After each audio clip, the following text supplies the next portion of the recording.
Pipes are occasionally of extraordinary interest. The indications here, however, are neither very marked nor very important. Man, left-handed, careless in his habits, and with no need to practice comedy. You think a man must be well-to-do if he smokes a 7-shilling pipe, said I. This is Grosvenor mixture at 8 pence an ounce. As he might get an excellent smoke for half the price, he has no need to practice economy. And the other points? He has been in the habit of lighting his pipe at lamps and gas jets. You can see that it is quite charred all down one side. Of course, a match could not have done that. Why should a man hold a match to the side of his pipe? But you cannot light it at the lamp without getting all charred. And it is all on the right side of the pipe.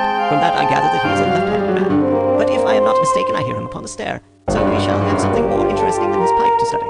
He was well but quietly dressed in a dark grey suit, and carried a brown wide-awake in his hand. I should have put him at about 30. I beg your pardon, said he with some embarrassment. I suppose I should have knocked. Yes, of course I should have knocked. The fact is that I am a little upset, and you must put it all down to that. I can see that you have not slept for a night or two, said Holmes in his easy, genial way. That tries a man's nerve more than work, and more even than pleasure. May I ask how I can help you? I wanted your advice, sir. I don't know what to do. My whole life seems to have gone to pieces. You wish to employ me as a consulting detective? Not that only. I want your opinion as a judicious man, as a man of the world. I want to know what I ought to do next. I hope to God you'll be able to tell me. It's a very delicate thing, said he. One does not like to speak of one's domestic affairs to strangers. My friend and I have listened to a good many strange secrets in this room, and that we have had the good fortune to bring peace to many troubled souls. He was a reserved, self-contained man, with a dash of pride in his nature, more likely to hide his wounds than to expose them. Then suddenly, like one who throws reserve to the winds, he began. The facts are these, Mr. Holmes, said he. I am a married man, and have been so for 3 years. During that time, my wife and I have loved each other. So now, since last Monday, there has suddenly sprung up a barrier between us, and I find that there is something in her life and in her thought, of which I know little as if she were the woman who brushes by me in the street. We are estranged, and I want to know why. Kindly let me have the facts, Mr. Munro. I'll let you know what I know about Effie's history. She was a widow when I met her first, though quite young, only 25. Her name then was Mrs. Hebron. She went out to America when she was young and lived in the town of Atlanta, where she married this Hebron, who was a lawyer with a good practice. They had one child, and both husband and child died. I have seen his death certificate. This sickened her of America, and she came back to live with a maiden aunt at Pinner in Middlesex. I may mention that her husband had left her comfortably off, and that she had a capital of about £4,500, which had been so well invested by him that it returned an average of 7%. She had only been 6 months at Pinner when I met her. We fell in love with each other, and we married a few weeks afterwards. I am a hop merchant myself, and as I have an income of 700 or 800, we found ourselves comfortably off, and took a nice £80-a-year villa at Norbury. We had an inn and 2 houses a little above us, and a single cottage at the other side of the field which faces us. And except those, there were no houses until you got halfway to the station. My business took me into town in certain seasons, but in summer I had less to do, and then in our country home, my wife and I were just as happy as could be wished. I tell you that there never was a shadow between us until this accursed affair began. There's one thing I ought to tell you before I go further. When we married, my wife made over all her property to me, rather against my will, for I saw how awkward it would be if my business affairs went wrong. However, she would have it so, and it was done. Well, about 6 weeks ago, she came to me. Jack, said she, when you took my money, you said that if I ever wanted any, I was to ask you for it. Certainly, said I. It's all your own. I want £100. I was a bit staggered at this, for I had imagined it was simply a new dress or something of the kind that she was after. What on earth for? I asked. Oh, said she in her playful way. You said that you were only my banker, and bankers never ask questions, you know. If you really mean it, of course you shall have the money, said I. Oh yes, I really mean it. And you won't tell me what you want it for? Someday perhaps, but not just at present, Jack. So I had to be content with that, though it was the first time that there had ever been any secret between us. I gave her a check, and I never thought any more of the matter. It may have nothing to do with what came afterwards, but I thought it only right to mention it. Well, I told you just now that there is a cottage not far from our house. There's just a field between us, but to reach it you have to go along the road and then turn down a lane. Just beyond it is a nice little grove of Scotch firs, and I used to be very fond of strolling down there. Which had been standing empty this past 8 months, and it was a pity, for it was a pretty 2-story place, with an old-fashioned porch and honeysuckle about it. I've stood many a time and thought what a neat little homestead it would make. Well, last Monday evening I was taking a stroll down that way, when I met an empty van coming up the lane, and saw a pile of carpets and things lying about on the grass plot beside the porch. It was clear that the cottage had at last been let, and as I looked I suddenly became aware that a face was watching me out of one of the upper windows. I was some little way off so that I could not make out the features, but there was something unnatural and inhuman about the face. That was the impression that I had, and I moved quickly forward to get a nearer view of the person who was watching. But as I did so, the face suddenly disappeared, so suddenly that it seemed to have been plucked away into the darkness of the room. I could not tell if the face were that of a man or a woman. It had been too far from me for that. But its color was what had impressed me most, and with something set and rigid about it which was shockingly unnatural. So disturbed was I that I determined to see a little more of the new inmates of the cottage. I approached and knocked at the door, which was instantly opened by a tall, gaunt woman with a harsh, forbidding face. "What may you be wanting?" she asked. "I am your neighbor over yonder," said I, nodding towards my house, and shut the door in my face. I turned my back and walked home. All evening, though I tried to think of other things, my mind would still turn to the apparition at the window. I determined to say nothing more to my wife, for I had no wish that she would share the unpleasant impression which had been produced upon myself. I remarked to her, however, before I fell asleep, that the cottage was now occupied, to which she returned no reply. Half in my dreams, I was dimly conscious that something was going on in the room, and gradually became aware that my wife had dressed herself and was slipping on her mantle, and her long half-opened eyes fell upon her face, illuminated by the candlelight. She was deadly pale and breathing fast, glancing furtively toward the bed as she fastened her mantle to see if she had disturbed me. Then, thinking that I was still asleep, she slipped noiselessly from the room, and an instant later I heard a sharp creaking which could only come from the hinges of the front door. Then I took my watch from under the pillow. It was 3 in the morning. What on earth could my wife be doing out on the country road at 3 in the morning? I had sat for about 20 minutes.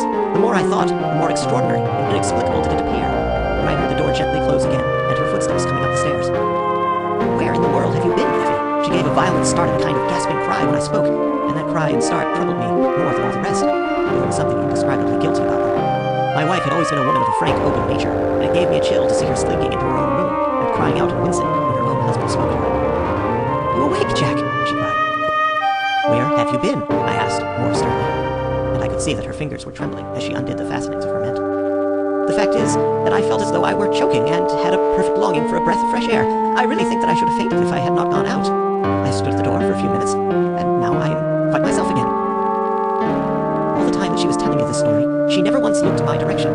It was evident to me that she was saying what was false. I said nothing in reply, but turned my face to the wall, sick at heart, with my mind filled with 1,000 venomous doubts and suspicions. What was it that my wife was concealing from me? Where had she been during that strange expedition? I should have gone to the city that day, but I was too disturbed in my mind to be able to pay attention to business matters. We hardly exchanged a word during breakfast, and immediately afterwards I went out for a walk. It happened that my way took me past the cottage, and I stopped for an instant. As I stood there, imagine my surprise, Mr. Holmes, when the door suddenly opened, and my wife walked out. She seemed for an instant to wish to shrink back inside the house again, and then, seeing how useless all concealment must be, she kissed and frightened eyes, which belied the smile upon her lips. "I had just been in to see if I can be of any assistance to our new neighbors." "Why do you look at me like that, Jack?" "So," said I, "this is where you went during the night. You came here, I am sure of it. Who are these people that you should visit them at such an hour?" "I have not been here before." "How can you tell me what you know is false? I shall enter that cottage, and I shall probe the matter to the bottom." "No, no, Jack, for God's sake," she gasped, in uncontrollable emotion. "I implore you not to do this, Jack," she cried. "I swear that I will tell you everything someday, but nothing but misery can come of it if you enter that cottage." Then, as I tried to shake her off, she clung to me in a frenzy of entreaty. "Trust me, Jack," she cried. "Trust me only this once. You will never have cause to regret it. You know that I would not have a secret from you if it were not for your own sake." I glanced back, and there was that yellow, livid face watching us out of the upper window. What link could there be between that creature and my wife? I had gone into town on that day, but I returned by the 2:40 instead of the 3:36, which is my usual train. As I entered the house, the maid ran into the hall with a startled face. "Where is your mistress?" I asked. "I think that she has gone out for a walk," she answered. I happened to glance out of one of the upper windows, and saw the maid with whom I had just been speaking running across the field in the direction of the cottage. In the cottage lay the secret which was casting a shadow over my life. I vowed that come what might, it should be a secret no longer. I did not even knock when I reached it, but turned the handle and rushed into the passage. It was all still and quiet upon the ground floor. In the kitchen, a kettle was singing on the fire, and a large black cat lay coiled up in a basket, but there was no sign of the woman whom I had seen before. I ran into the other room, but it was equally deserted. Then I rushed up the stairs, only to find 2 other rooms empty and deserted at the top. There was no one at all in the whole house. The furniture and pictures were of the most common and vulgar description, save in the one chamber at the window of which I had seen the strange face. That was comfortable and elegant, and all my suspicions rose into a fierce, bitter flame when I saw that on the mantelpiece stood a copy of a fell-length photograph of my wife, which had been taken at my request only 3 months ago. "I am sorry that I broke my promise, Jack," said she, "but if you knew all the circumstances, I am sure that you would forgive me." "Tell me everything then," said I. "I cannot, Jack, I cannot," she cried. "Until you tell me who it is that has been living in that cottage, and who it is to whom you have given that photograph, there can never be any confidence between us." And breaking away from her, I left the house. That was yesterday, Mr. Holmes, and I have not seen her since, nor do I know anything more about this strange business. It is the first shadow that has come between us. Suddenly this morning it occurred to me that you were the man to advise me, so I have hurried to you now, and I place myself unreservedly in your hands. If there is any point which I have not made clear, pray question me about it. But above all, tell me quickly what I am to do, for this misery is more than I can bear. Holmes and I had listened with the utmost interest to this extraordinary statement. My companion sat silent for some time, with his chin upon his hand, lost in thought. "Tell me," said he at last, "have you ever seen a photograph of her first husband?" "No. There was a great fire in Atlanta very shortly after his death, and all her papers were destroyed." "And yet she had a certificate of death. Did you ever meet anyone who knew her in America?" "No." "Did she ever talk of revisiting the place?" "No." "Thank you. I should like to think over the matter a little now. If the cottage is now permanently deserted, we may have some difficulty. If, on the other hand, as I fancy is more likely, the inmates were warned of you coming and left before you entered yesterday, then they may be back now, and we should clear it all up easily. And if it is still empty, in that case I shall come out tomorrow and talk it over with you. Goodbye, and above all, do not fret until you know that you really have a cause for it." "I'm afraid that this is a bad business, Watson," said my companion, as he returned after accompanying Mr. Grant Monroe to the door. "What do you make of it?" "It has an ugly sound," I answered. "Yes, there's blackmail in it, or I am much mistaken." "And who is the blackmailer?" "Well, it must be the creature who lives in the only comfortable room in the place and has her photograph above his fireplace. Upon my word, Watson, there is something very attractive about that livid face in the window, and I would not have missed this case for worlds." "You have a theory?" "Yes, a provisional one. But I shall be surprised if it does not turn out to be correct. This woman's first husband is in that cottage." "Why do you think so?" "How else can we explain her frenzied anxiety that her second one should not enter it? The facts, as I read them, are something like this. This woman was married in America. Her husband developed, he contracted some loathsome disease and became a leper or an imbecile. She flies from him at last, returns to England, changes her name, and starts her life as she thinks afresh.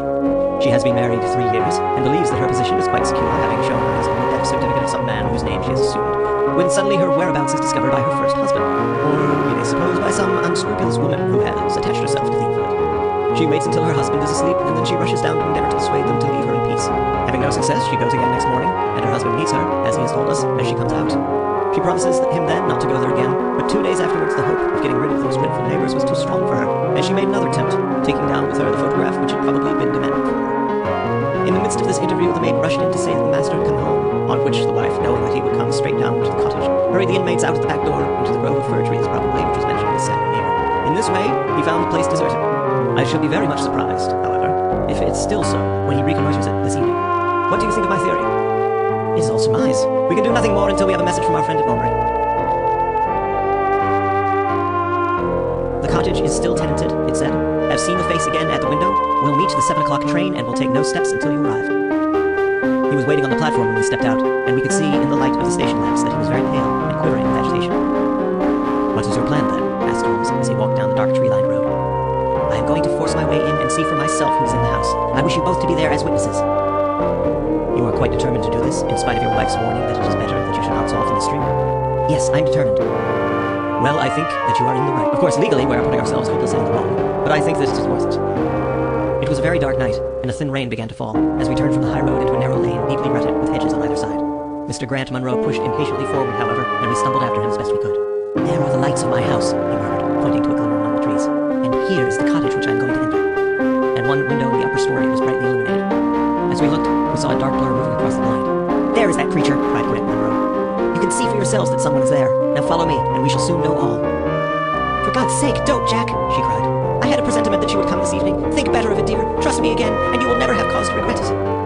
"I have trusted you too long, Effie," he cried sternly. "Leave go of me. I must pass you. My friends and I are going to settle this matter once and forever." He thrust her back, and an instant afterwards we were all upon the stairs.